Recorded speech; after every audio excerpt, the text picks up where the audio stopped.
What's up, everyone? DKRACK here, about to react to another video for you guys. This says the Peering Head original creepypasta. This one here is by Mr. Nightmare. Like always, guys, I'll have a link to the original video down below. Let's go ahead and check it out.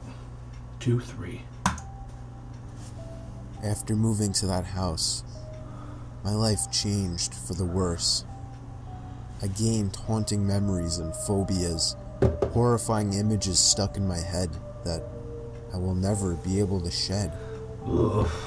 I was 23 at the time, and I had just gotten my first Shit, job. I'm 23. But it was out of state, and I had to move away from my family.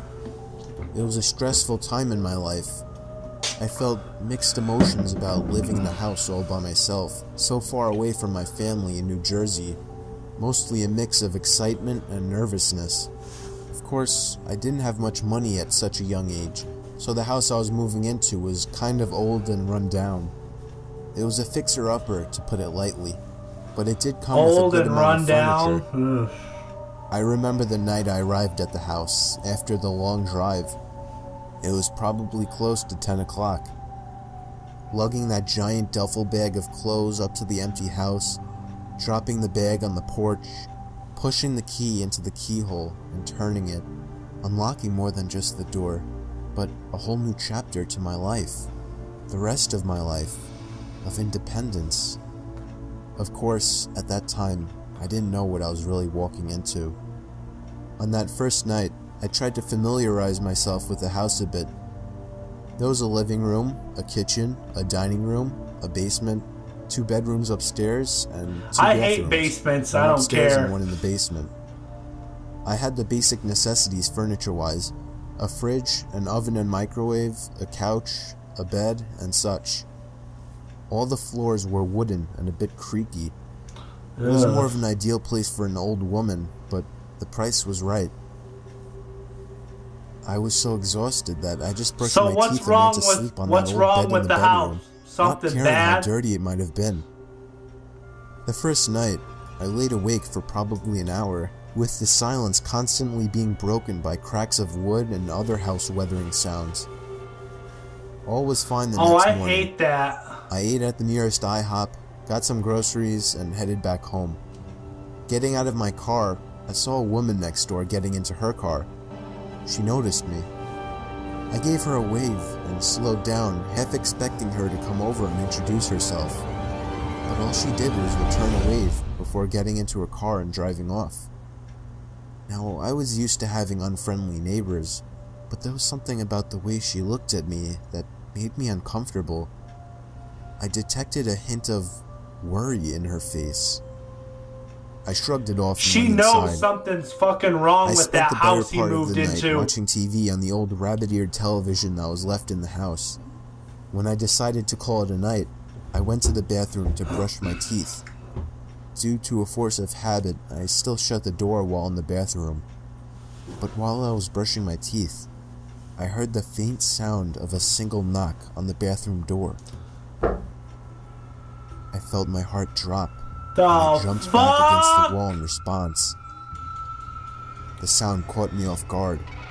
It wasn't the sound of wood settling or anything like that. I distinctly heard the sound of a fist hitting the door. I'm living on my own now. I'm a grown man. So now I have to be a man. I turned the knob and pushed the door open with force, lunging out into the black hallway, expecting to run into somebody. Nobody's there. There was nothing at all. I flipped the light switch to the hallway on.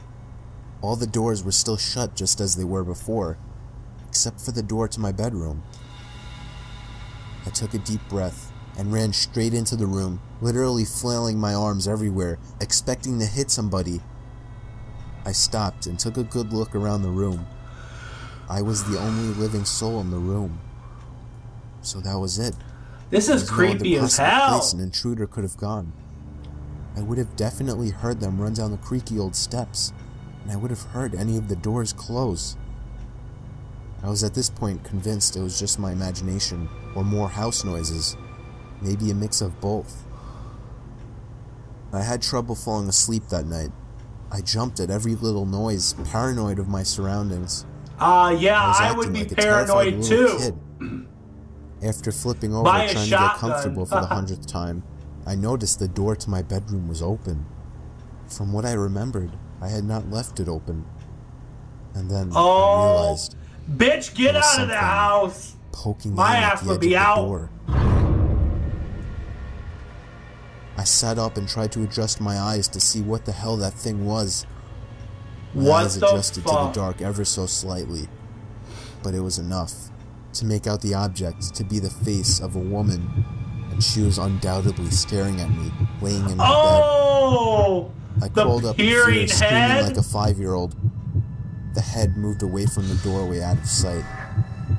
I threw my hand to the desk, shoving things onto the floor as I desperately tried to find my phone. The feeling of the plastic case never felt so good as I dialed 911. I stayed curled up in my bed like a baby until the police arrived. I rushed down the stairs to the front door to let them in, and explained to the officers that somebody was in my house. One of the officers questioned me, asking how I knew, what they looked like, and where I saw them. I explained that I saw a woman poking her head into my bedroom, just staring at me. I told him it was too dark to make out any discernible features. The 2 officers rushed inside to look for an intruder as I sat by the curb waiting with the other officer that came in the second patrol car. After about 20 minutes, the officers came out and told me that they searched every single room and closet, but there was absolutely no sign of anybody. The officers proceeded to ask me some questions, eventually asking if I live alone, to which I responded that I just moved away from my family all the way in New Jersey. The police officers looked at each other, and one of them stepped forward and claimed that he knew what was going on. The officer said that he's seen this happen many times before. When a young man or woman moves far away from their family, they often get homesick and start to think that they're seeing things, commonly the images of people. Yeah, it didn't seem impossible. Not the case I here. had no other explanation. The officer assured me that nobody was in my house and that I just needed some time to get used to living alone. I thanked the officers and they drove off into the night, leaving me to go back into the house. No, that's creepy as hell. The next day, I had my job orientation around noon. I met a few people who I thought were pretty cool. All of them were from out of state just like me, except for one guy named Jerry. I found out that Jerry actually lived a few blocks away from me. I was happy to know that I would be working with people I could get along with, as making new friends here was my #1 priority. That night I threw a TV dinner in the microwave and headed up to my room to watch some movies. I called it a night shortly after realizing nothing was on TV. I didn't really have anything else to do. I went to the bathroom to brush my teeth again, with the door shut again out of force of habit. I had completely forgotten about what happened the previous night, up until I heard something come from outside the bathroom down the hall. Oh! That's when everything came back to memory. No, I'm just imagining things, I told myself. He heard another thud? In this house. But my positive attitude was shattered when I heard the same exact sound a second time. This time I could make the sound out to be a fist pounding on the wall in the hallway. No. Hell no! It wasn't supposed to be real. It can't be real. With one giant boost of confidence, I decided I had to end whatever this was. I swung open the door and stopped in my tracks before getting 2 feet away from the door. Down the hallway, by the open door of the extra bedroom, there was the same head poking down the hall right at me. Oh! The lights in the hallway were off, and I couldn't make out any facial features. I couldn't even see her eyes. Why are you still in the house? I let out a loud gasp as my body once again filled with fear. If this was real, I had to confront this woman. And so I stomped down the hall, trying to seem as intimidating as possible. But as I got within a couple feet of the door, the woman slowly moved her head away from the doorway and out of sight. As soon as I walked through the doorway, I flicked on the light switch and scanned the room. It's a ghost! Besides the only 2 pieces of furniture, the king-size bed and the antique dresser, the room was empty. I'm sorry, but I would not sleep in that house. I got on my hands and knees and looked under the huge bed. Nothing. Then I saw the closet in the corner of the room. This had to be it. She had to be in there. With one swift motion, I turned the knob and swung the door open. Nothing, except for a bunch of hanging ties, old jackets, and a pair of boots on the ground further back in the closet. The It's inside probably of the someone who closet used to smelled live there disgusting, and died. so I immediately shut the door and let it be. I was left in the empty room scratching my head. There was nobody in here. The officer was right. I was so homesick that my mind was creating phony images of a person. I don't As I was think it's walking your out of the mind, room, bro. It's a I felt a sharp ghost! pain in my right foot. I lifted my leg up to see what I had stepped on. It was glass.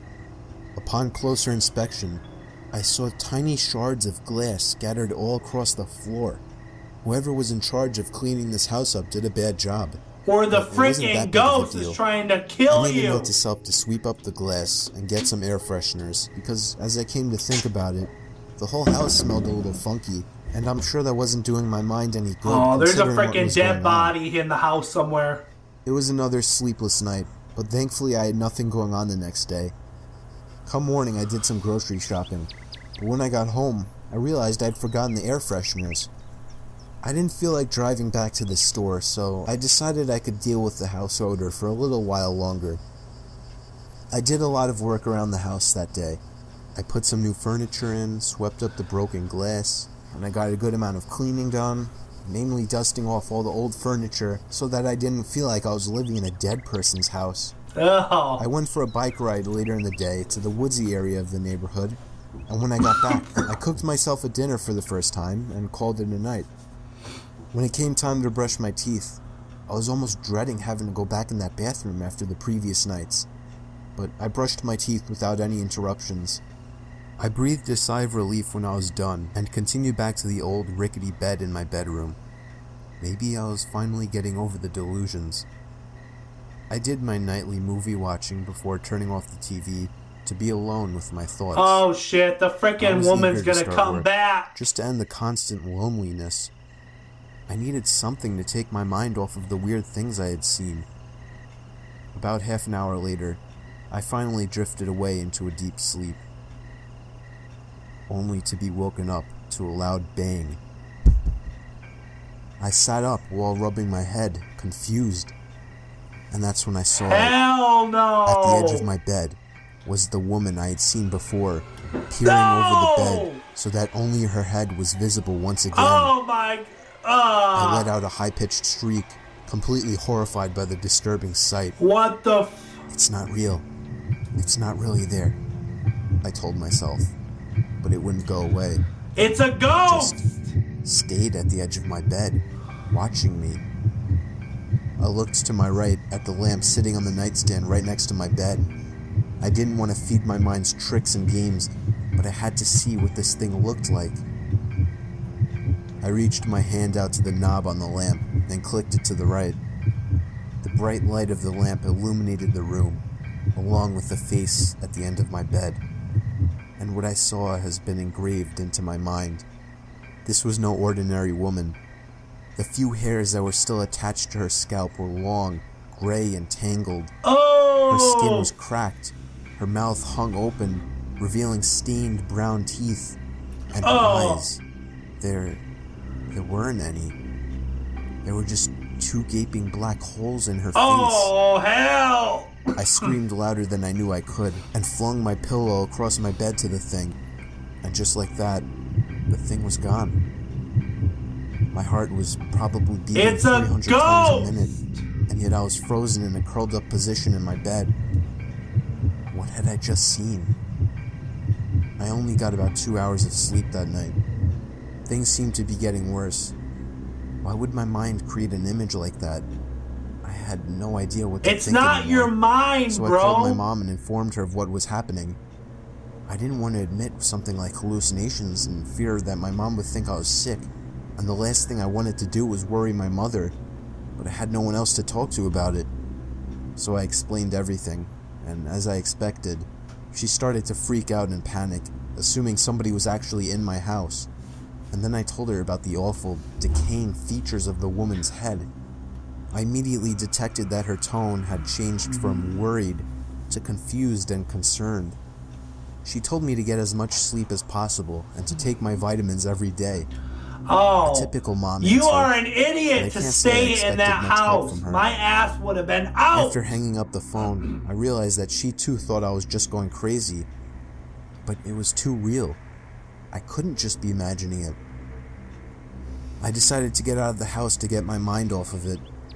I went for another long bike ride, and when I got back, I went to the store again, specifically to buy the air fresheners. The fresh smell would definitely do my mind some good. Before getting on the line to check out, I ran into Jerry from the orientation. We had a quick chat.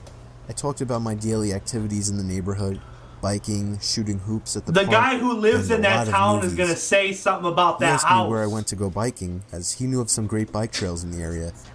I told him I went biking over by the woodsy side of the neighborhood, as it's only a few blocks away from my street.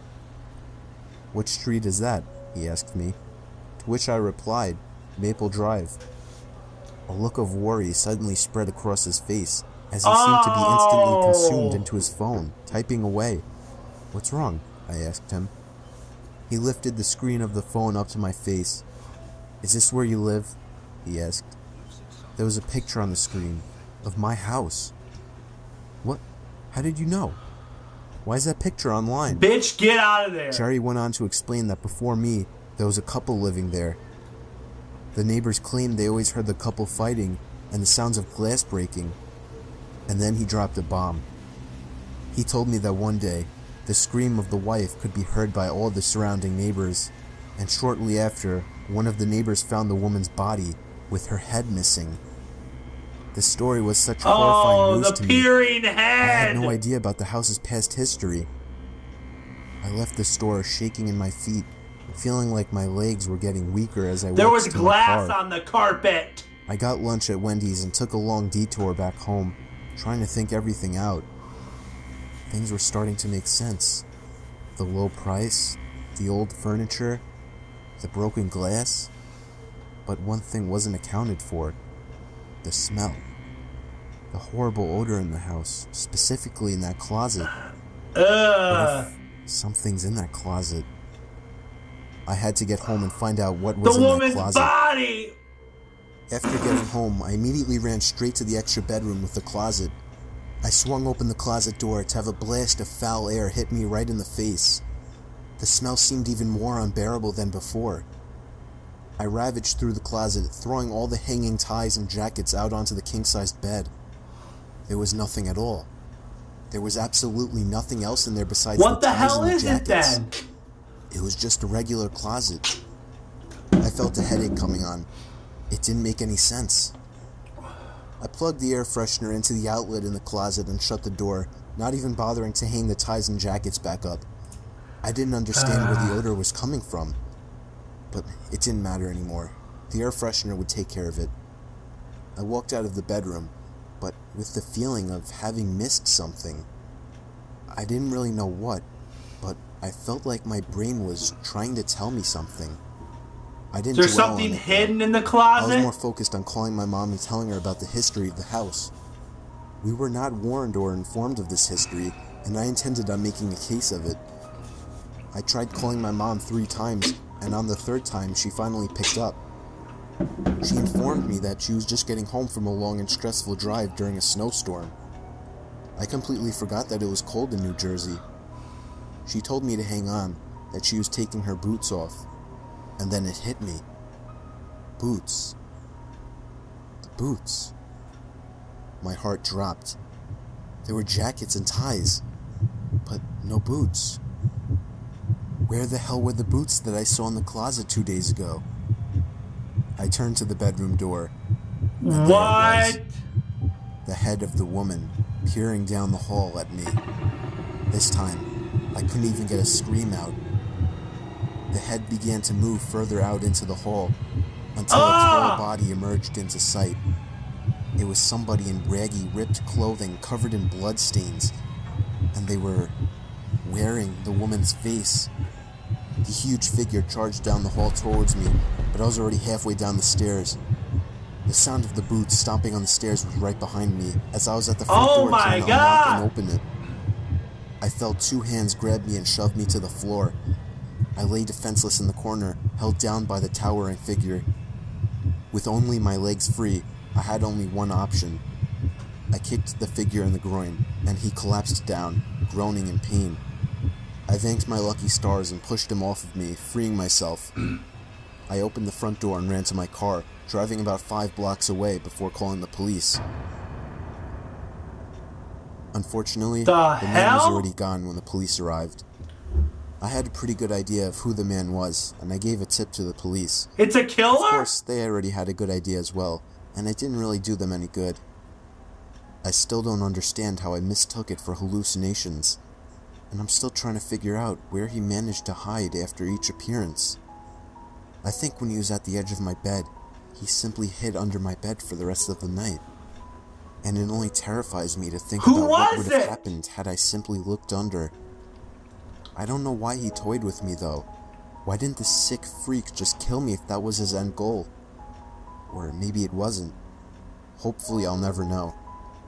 It's scary to think that that man is still out there. Oh, God! I moved back with my family after that and refused to move back out of state.